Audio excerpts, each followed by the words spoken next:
যখন সরকার গঠন হবে তখন নির্বাচিত প্রতিনিধিগণ দুটো শপথ নেবেন, একটা সংসদ সদস্য হিসেবে আর একটা হচ্ছে সংস্কার পরিষদের সদস্য হিসেবে। কিন্তু প্রথমেই তারা এই কথার খেলাপ করেছেন, তারা জনগণের এই দাবিটাকে তারা অমান্য করেছেন, বৃদ্ধাঙ্গুলি দেখিয়েছেন। আবার এখন তারা হচ্ছে সেই গণদাবিকে উল্টে ফেলার জন্য প্রথম তারা রিট করেছেন, এখন আবার তারা এই অধ্যাদেশ বাতিলের জন্য লিখিতভাবে আবেদন জানিয়েছেন। তো সবকিছু মিলিয়ে এটা তাদের দ্বিচারিতারই একটা পরিচয় সবার সামনে তুলে ধরছে।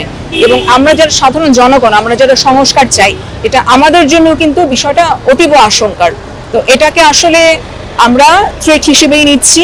আমরা অদূর ভবিষ্যতে আমরা আশঙ্কা করছি যে আবারও একটা কঠিন পরিস্থিতির আমরা মুখোমুখি হতে যাচ্ছি।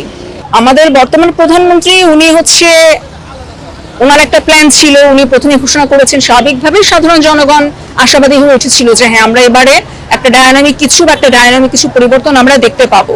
কিন্তু বিষয়টা হচ্ছে যে আমরা খুব দুর্ভাগ্যের সাথেই নোটিস করছি যে উনার অবর্তমানে সবচেয়ে ইম্পর্টেন্ট 3টা মন্ত্রণালয় উনি সালাউদ্দিন সাহেবের কাছে অর্পণ করেছেন সেই দায়িত্বগুলো।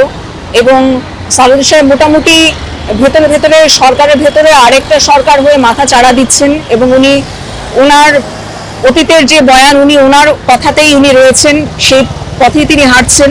তো সবকিছু মিলিয়ে আমার কাছে মনে হচ্ছে যে আমরা একটা পাপেট সরকারের মধ্যে রয়েছি। এটাকে আসলে খুব সুন্দরভাবে বা খুব সহজভাবে নেওয়ার কোনো সুযোগ নাই।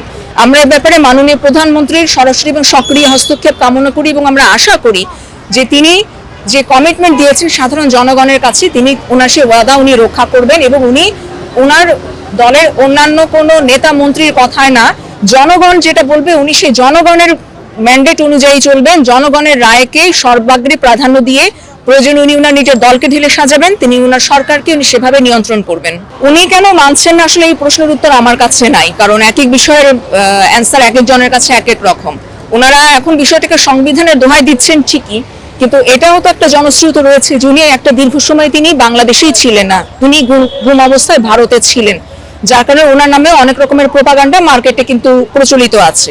তো এখন আসলে এর ভেতরের সঠিক কারণটা কি, এটা আমি মনে করি খতিয়ে দেখার বিষয়। নতুন সরকারের কাছে আমার একটাই প্রত্যাশা, সর্বাগ্রে আপনার গণভোটের রায়কে বাস্তবায়ন করবেন এবং দ্বিতীয়ত এই গণভোটের রায়কে বাস্তবায়ন করার জন্য আপনার যা যা পদক্ষেপ গ্রহণ করার আপনি সেটা করবেন। বাংলাদেশ একটা নতুন দেশ চায়, নতুনভাবে তৈরি পুরো সিস্টেম চায়। আমরা এই পুরনো মরিচা পড়া এবং নষ্ট সিস্টেমের ঘোর বিরোধী এবং আমরা এই সিস্টেমের ধ্বংস চাই।